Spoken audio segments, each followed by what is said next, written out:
Olá, amigos! Chegamos à nossa sétima videoaula. Neste encontro, veremos alguns dos movimentos literários mais marcantes no Ceará dos anos 60 e 70 do século passado. No primeiro bloco, faremos uma revisão do contexto socio-histórico e cultural dos anos 60 no mundo, no Brasil e no Ceará.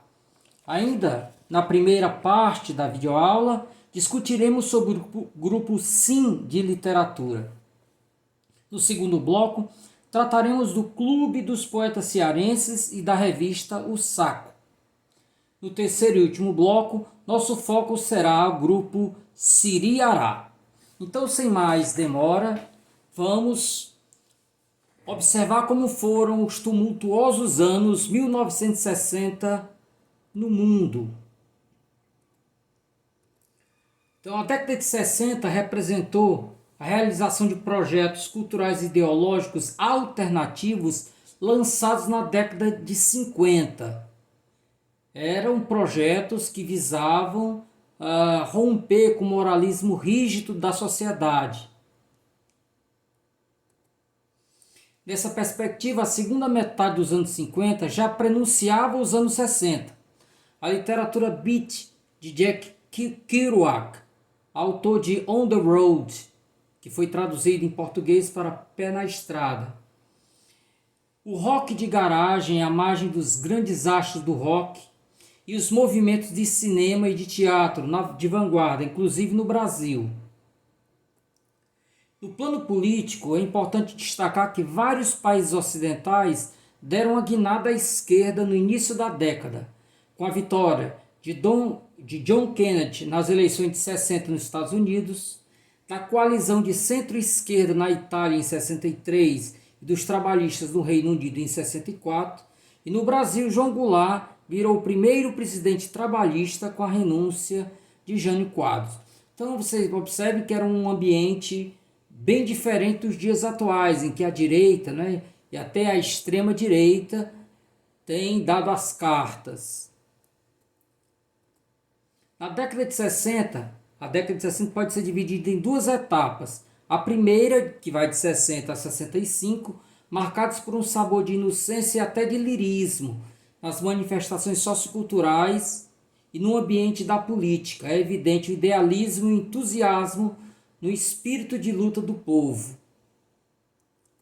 Na segunda, que vai de 66 a 68, notem que aqui é descartado 69, o ano do Woodstock. 69 já representaria o início dos anos 70, assim como o final dos anos 50 já prenunciava os anos 60. Então a segunda, que vai de 66 a 68, em um tom mais ácido, revela as experiências com drogas, a perda da inocência, a revolução sexual e os protestos juvenis contra a ameaça de endurecimento dos governos. Então houve uma reação das forças conservadoras e isso gerou um entrechoque. Então é muito interessante o grupo Beatles. Vocês vejam a primeira parte, as músicas da primeira fase, primeira metade dos anos 60 e as metades segunda metade dos anos 60, I Want to Hold Your Hand, bem inocente, seria essa primeira representativa da primeira fase, primeira metade dos anos 60. Já a Day in the Life já é a segunda parte, já com mais crítica social. Nessa época teve início uma grande revolução comportamental, com a segunda onda do feminismo que atingiu os Estados Unidos e os movimentos civis em favor dos negros e homossexuais. O Papa João XXIII abre o Concílio Vaticano II e revoluciona a Igreja Católica. Surgem também os movimentos como os hippies, com seus protestos contrários à Guerra Fria e à Guerra do Vietnã. Tudo isso aí dentro do que se convencionou chamar de contracultura, quer dizer, uma cultura alternativa. Ocorre também a Revolução Cubana na América Latina, levando Fidel Castro ao poder. Tem início também a descolonização da África e do Caribe, com a gradual independência das antigas colônias. Sabemos, quem foi meu aluno de literaturas africanas, que nas ex-colônias de Portugal na África, isso só se deu a partir dos anos 70, 73, 74, 75, né? Mas nos outros países, já a partir dos anos 60, começava essa independência. Então vocês estão percebendo um sopro, um desejo de mais liberdade, não é? Um sopro libertário. E é claro que isso gerou uma reação dos setores reacionários. Esta década, no entanto, começou com a grande prosperidade dos países ricos, a explosão do consumo, né? 90% dos americanos já tinham televisão em 1960 e uma em cada 3 famílias inglesas já tinha automóvel em 1959. Aqui tem uma ilustração bem figurativa desses anos, dessa parte final dos anos 60, né? Nós temos a queima dos sutiãs, né? Protesto público com a participação de cerca de 400 ativistas do movimento de liberação das mulheres, quando da realização do concurso de Miss América, em 7 de setembro de 1968, em Atlantic City. E aqui outro movimento importante, dessa parte final dos anos 60, que foi o movimento estudantil lá na França, não é? Houve barricadas. Bom, um movimento também de grande monta, de grande importância, né? Que foi essa insurreição dos estudantes, com a forma como eram tratados nas escolas e tal. Aqui no Brasil, gente, né? No Brasil, 68 é o ano do AI-5, né? Ato Institucional número 5, que cassou várias liberdades, né? O Congresso foi colocado em recesso, confiscos de bem, suspensão de habeas políticos, quer dizer, a liberdade política, né? Restabelecer as cassações, liquidar a vitaliciedade, né? Então foram vários dispositivos que cerceavam a liberdade. Era a ditadura alcançando o seu momento mais forte, não é? A ditadura tinha começado em 64 e agora em 68 ainda mais forte, inclusive com apoio de setores da igreja, né? De famílias e tal, passeata por Deus, pela pátria, pela família. E como reação a isso, nós temos aí o Pasquim, né? Que era um jornal que se insurgia, né? Que através do desbunde, né? Através da ironia, ele vinha para contestar todos esses atos de poder, né? Da direita. Ok? E no Ceará, o que acontecia nessa época, né? No Ceará. Então nós temos aí o crescimento populacional na cidade de Fortaleza. Nós temos aí a migração, quando nós vimos antes, os anos 50, nós vimos que apenas 1/3 da população era urbana, 2/3 eram rural. Nos anos 60 começa a mudança. Então, com grande migração de pessoas do interior para a cidade vai inchando, crescendo os subúrbios, né? O aumento das favelas. Nós temos também a ação dos escritores, que começa lá em 60 e vem até os anos 80, se insurgindo contra a ditadura, né? No final dos anos 60, nós temos aí os estudantes da Universidade Federal do Ceará se unindo forças, inclusive com a turma da música, né? O pessoal do Ceará, que era esse o nome que se dava, né? aos nossos representantes, Fagner, Belchior, né? Ednardo e outros tantos, né? Que foram tentar a sorte lá no eixo Rio-São Paulo, né? Então, essas turmas costumavam se reunir no Bar do Anis. Hoje não existe mais, mas eu trouxe para vocês aqui, né? Ficava na beira-mar. O Bar do Anis era um ponto de reunião dessas turmas, dessa turma, né? Então ali estavam Augusto Pontes, Petrúcio Maia, Roger Rogério, Fausto Nilo, Belchior, Ednardo, Fagner, Brandão, poetas como Roberto Pontes, né? E tantos outros, né? Leão Júnior, Rogério Franklin, todos esses cineastas, pintores se reuniam.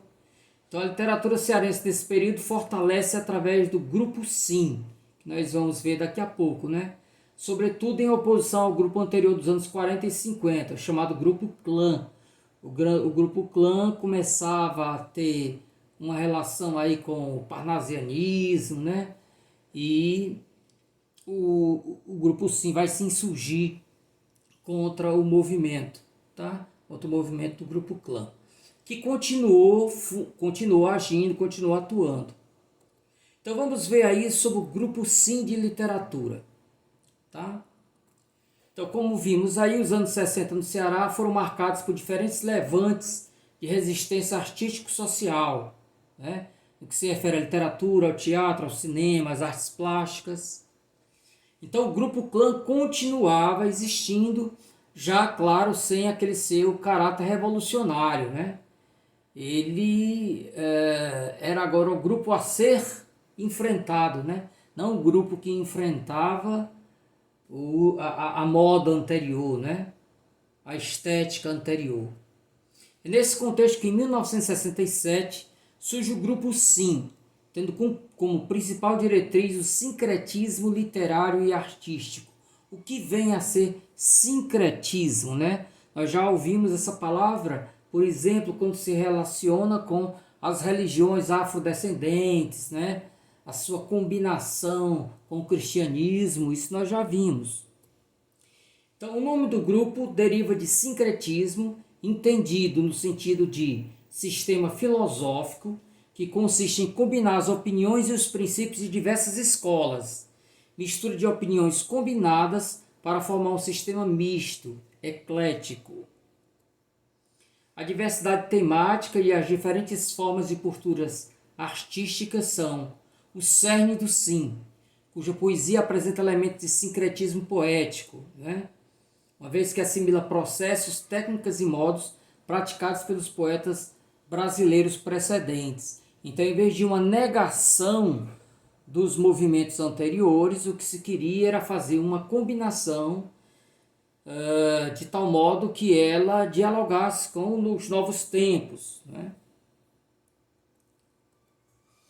Todavia, é importante destacar que alguns membros do grupo demonstravam certa reação à poesia do Grupo Clã, sobretudo no tocante aos seguidores do formalismo neoparnasiano da geração de 45. Isso decorria do fato de predominar no grupo cultores do texto discursivo e dos experimentos praxistas, né? Praxis está ligado à ação, né? À mudança, e que está ligado também à oposição ao rigor formal e ao academicismo. Quem não lembra, por exemplo, da poesia Praxis, fundada pelo crítico e poeta paulista Mário Chamy, que ele vinha entrar em confronto com o concretismo, né? Que virava algo quase hermético, né? Que comunicava pouco com as massas. O movimento teve vida curta, porém produtiva. Iniciou-se com a articulação de estudantes, principalmente dos cursos de Direito e de Letras da Universidade Federal do Ceará, interessados por literatura e outras artes. Constitui-se inicialmente por Horácio Dídimo, Linhares Filho, Pedro Lira, Roberto Pontes e Rogério Bessa. Aos fundadores uniram-se depois Barros Pinho, Ieda, Estergilda, Leão Júnior, Rogério Franklin, Leda Maria, Marli Vasconcelos e Inês Figueiredo. Os, então, estudantes se reuniam nas residências dos integrantes e na antiga livraria universitária, à época situada na Praça do Ferreira. A primeira apresentação pública dos jovens poetas do SIM ocorreu na aula de encerramento do curso de Letras da UFC, na disciplina de Literatura Brasileira, regida pela professora Aglaeda Facó, em 1967. Na ocasião, foram distribuídos e declamados poemas dos participantes, que posteriormente foram reunidas em duas coletâneas, Mini Santologia 1 e Mini Santologia 2. Como as duas primeiras publicações obtiveram sucesso, os participantes decidiram imprimir a Sinantologia, que foi editada pela imprensa universitária da UFC e lançada no Museu de Arte da Universidade Federal do Ceará, o MAUC, em 20 de março de 1968, com a apresentação de Arthur Eduardo Benevides, poeta do clã. O SIM não contemplou apenas a literatura, mas também outras linguagens, como o teatro, com as peças Canga e Crença, Meu Padim, de José Leão Júnior, e Prostituta Respeitosa, de Jean-Paul Sartre, dirigida e levada a cena no palco da Faculdade de Direito por Rogério Franklin de Lima. Na música, o SIM manteve contato com o movimento pessoal do Ceará, que se articulava na Faculdade de Arquitetura da UFC, por intermédio de Ieda, Estenegilda e Roberto Pontes. O grupo também criou um selo editorial, a Cine Edições, que emprestou seu logotipo a seus integrantes. O contexto histórico do qual nasceu o SIM, no entanto, não era propício à articulação de movimentos culturais, sociais e muito menos políticos. Assim, o grupo nasceu e dissolveu-se no mesmo ano. Então, não esqueçamos que nós estamos falando de um movimento em pleno auge da ditadura, né? Em que havia a proibição, né, inclusive, de reuniões com mais de 3 pessoas e tudo. Naquele momento, o Brasil vivia o regime ditatorial instaurado em 64 e a censura era rígida, né?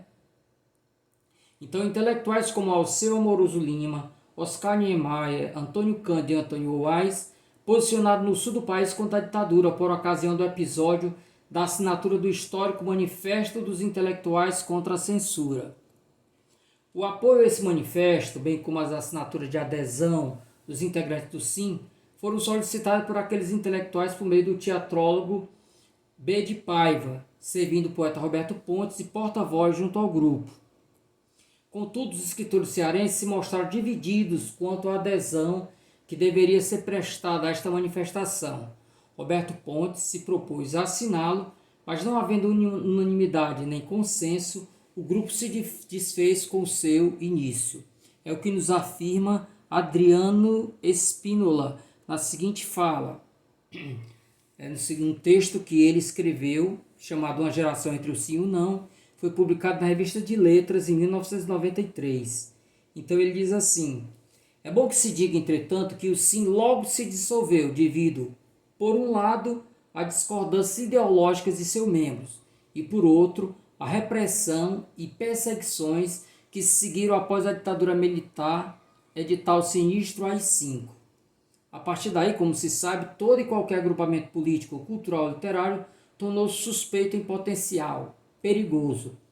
Alvo dos militares era acabar com a cultura do país, silenciar os incômodos intelectuais, artistas e críticos do regime, amordaçar a palavra, sufocar a criatividade, baixar o cacete na moçada mais rebelde e subversiva. Com a barra assim pesando, o grupo Sim, como de resto vários outros, se não a totalidade das agremiações culturais que existiam no Brasil, se desagregou. Então, com essa rápida apresentação do grupo Sim, nós vamos encerrando o primeiro bloco da nossa videoaula.